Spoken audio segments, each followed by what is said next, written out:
menggenggam senjata api menembakkan ke arah tubuh korban hingga korban Nofriansah Yosua Huta Barat meninggal dunia.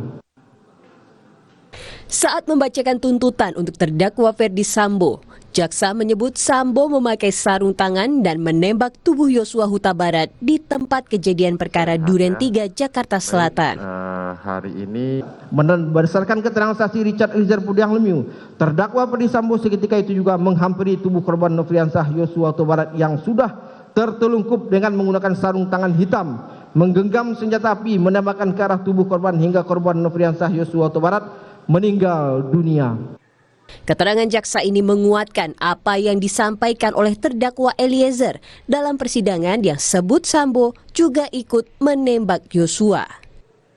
Jadi habis saya tembak tuh yang mulia langsung jatuh. Saya dengar ada suaranya almarhum, memang pas bisa tembak itu dia jatuh ada suaranya yang mulia. Habis itu langsung Pak Sambo maju yang mulia di samping saya. Pak Sambo kan sebelah kiri saya, langsung maju ke depan yang mulia. Sudah pegang senjata api yang mulia, langsung nembak ke arah almarhum. Menembak ke arah almarhum yang mulia. Menembak ke arah almarhum. Pada saat terdakwa Ferdi Sambo menembak, itu dia berdiri atau jongkok? Jadi pas maju itu kan kokang yang mulia. Pas itu masih berdiri yang mulia, kalau ke arah almarhum. Masih berdiri. Siap. Pernyataan jaksa yang merujuk pada kesaksian Eliezer memberi sinyal bahwa jaksa lebih percaya dengan keterangan Eliezer ketimbang keterangan Sambo. Keluarga Yosua pun melihat apa yang disampaikan oleh Eliezer di persidangan adalah untuk menguak fakta demi membela almarhum Yosua, sehingga keluarga tak mempermasalahkan bila jaksa meringankan tuntutan Eliezer. Warga sependapat dengan kami bahwa memang Richard Eliezer itu silahkan ya diringankan ya oleh baik jaksa maupun hakim. Karena apa? Apa yang disampaikan oleh Richard di depan persidangan pada saat keluarga korban menjadi saksi, ya, dia meminta maaf, mengakui kesalahan dan berjanji akan membela almarhum Bang Yos untuk yang terakhir kali sesuai dengan bukti-bukti dan fakta yang bukan omong kosong gitu ya. Dan itu sahih. Itu sudah dilakukan oleh yang bersangkutan. Lantas, apakah Eliezer mendapat keringanan hukuman? Terlebih, status Eliezer sebagai satu-satunya penguak fakta dalam kasus pembunuhan Yosua. Kita nantikan dalam pembacaan tuntutan jaksa nanti. Tim Liputan, Kompas TV. Waktu itu posisi korban? Saya langsung tembak yang mulia. Saudara langsung perintah. Ya, setelah pembacaan tuntutan, 3 terdakwa sudah dibacakan termasuk Ferdi Sambo. Besok jaksa akan membacakan tuntutan bagi terdakwa Richard Eliezer. Lalu apakah sebagai satu-satunya penguak fakta, Richard Eliezer akan dituntut sama dengan Sambo atau justru lebih ringan? Kita akan membahasnya bersama dengan pengacara Richard Eliezer, Roni Talapesi. Selamat malam, Bung Roni. Selamat malam, Mbak Nitya. Bung Roni, salam sehat juga. Mudah-mudahan Anda dan juga Richard juga dalam kondisi sehat karena besok akan menjadi hari yang sangat penting untuk Anda berdua. Tapi begini, menurut Anda, apa yang akan dibacakan besok oleh jaksa terkait dengan tuntutan klien Anda sebagai satu-satunya penguak fakta? Iya, Mbak Nitya, kita kan sudah melakukan pembelaan secara maksimal ya. Tahapan dari pembuktian juga sudah kita lewati bersama. Kemudian dalam proses persidangan ini, kalau kita menyimak bersama bahwa Richard Eliezer ini dia berkomitmen. Dalam arti apa? Ketika menjadi seorang justice collaborator, tentunya dalam persidangan dia mengungkapkan apa yang sebenarnya terjadi. Kemudian dia kooperatif, kemudian dia berkata jujur, kemudian dia tidak berbelit-belit. Jadi banyak alasan yang sebenarnya kalau kita lihat dalam persidangan ini Richard Eliezer sudah menunjukkan sikap tersebut. Nah, terkait nanti yang besok tentunya kita serahkan kepada jaksa penuntut umum sesuai dengan apa yang sudah kita lewati bersama. Ini proses persidangan yang cukup lama, 3 bulan yang sudah berjalan. Tentunya harapan kami adalah yang terbaik untuk Richard Eliezer ya. Tentunya ketika nanti tuntutannya bagaimana kita lihat besok, Mbak Nitya. Artinya memenuhi rasa keadilan tentunya dari Richard Eliezer, di mana Richard Eliezer adalah orang yang terdakwa yang membuka kotak Pandora. Jadi dari kesaksian Richard Eliezer lah ini yang membuat perkara ini menjadi terbuka. Sehingga harapannya kan tentunya kita melihat bahwa jaksa juga menggunakan hati nuraninya dalam menuntut Richard Eliezer. Tapi saya harus dengar ini dari Anda, Bung Roni. Versi terbaik menurut Anda seperti apa untuk klien? Ya tentunya kalau kita lihat ya, di mana KM dan RR dituntut 8 tahun.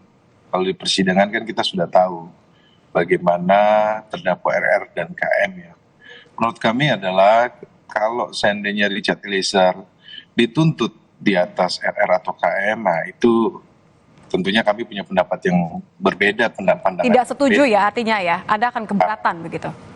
Seperti itu Mbak Nitya, tentunya kalau seandainya dituntut di atas KM atau RR ya kami agak keberatan gitu kan.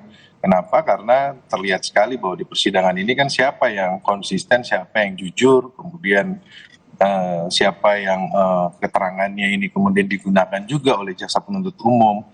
Dan juga perlu diingat bahwa LPSK juga sudah mengajukan surat terkait dengan rekomendasi bahwa kan sudah diatur juga di dalam Undang-Undang Perlindungan Saksi dan Korban.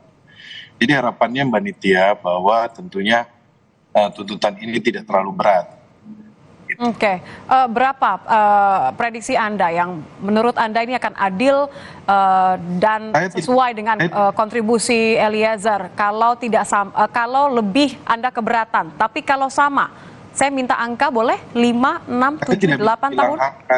Mbak Nitya, tentunya kan kita sudah lihat bahwa RR dan KM dituntut 8. Tentunya kalau dituntut di atas 8, kami keberatan. Oke, tapi kalau sama? Ya kita lihat aja nanti besok Mbak Nitya. Oke, baik. Jadi sejauh ini Anda optimistis bahwa status Eliezer sebagai satu-satunya penguak fakta ditambah dengan sudah dilayangkannya rekomendasi dari LPSK ini akan memberikan pertimbangan untuk tidak memberikan yang lebih di atas Ricky Rizal dan juga Kuat Maruf? Tentunya Mbak Nitya, kan kelihatan bahwa saya tadi berulang-ulang saya sampaikan bahwa di persidangan ini siapa yang konsisten, siapa yang tidak berbelit-belit, siapa yang menyampaikan fakta yang sebenarnya sehingga persidangan ini berjalan dengan baik. Tentunya kan kami apresiasi lah bahwa persidangan ini sudah berjalan lancar, kemudian kami melihat bahwa majelis hakim sudah memimpin persidangan ini secara adil dan juga pun secara terbuka. Menurut kami ini baik, tapi dalam hal ini kan tuntutan ini nanti kita akan lihat di besok harinya ya, Mbak Nitya. Baik.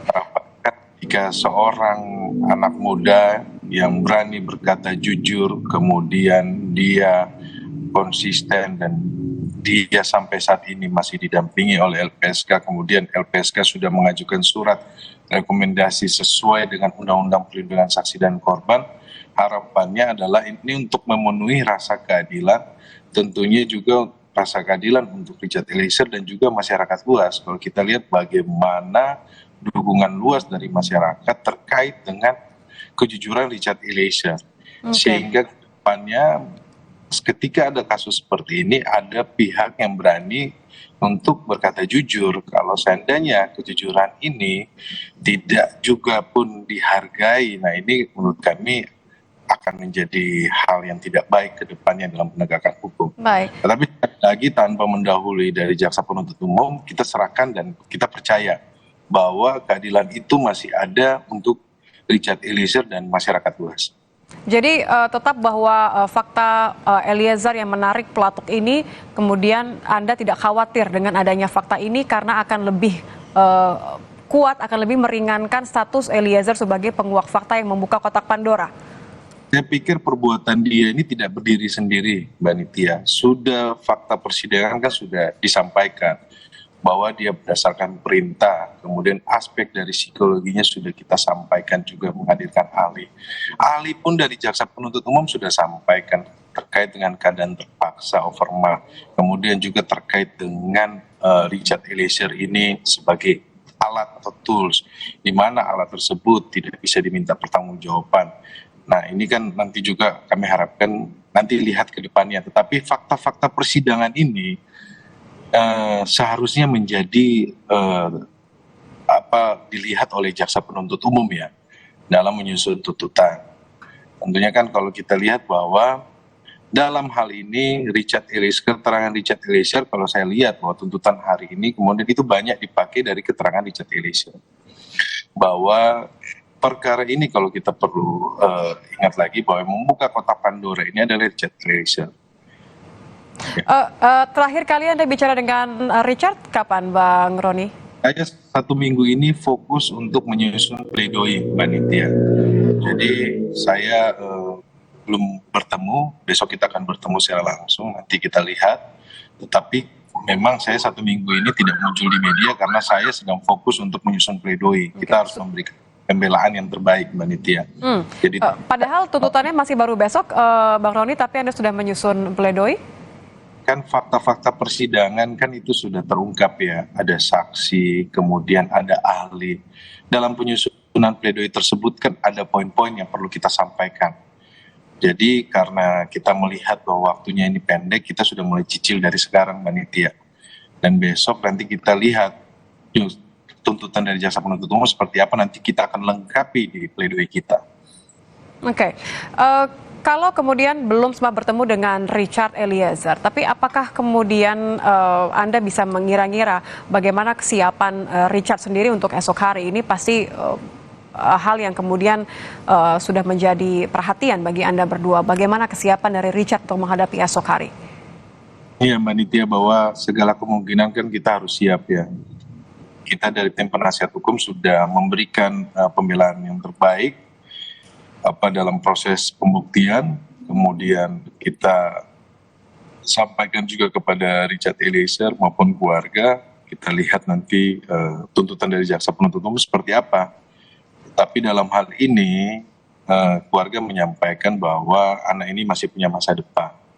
Harapannya adalah ketika seorang Barada berani jujur, kemudian dia kooperatif dengan mempertaruhkan segalanya, dan dalam persidangan ini bagaimana dia menunjukkan rasa hormat, penyesalan, minta maaf, keluarga juga ikut memaafkan. Nah, hal-hal seperti ini yang kami harapkan bahwa jaksa penuntut umum bisa melihat tersebut, Mbak Nitya, dari sikap dari Richard Eliezer.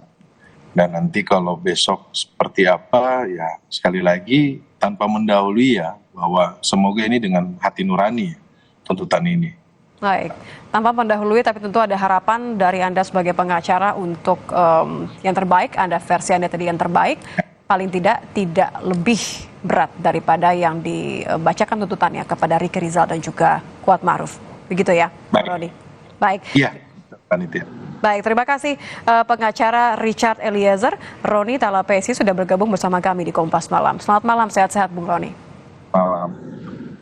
Informasi lain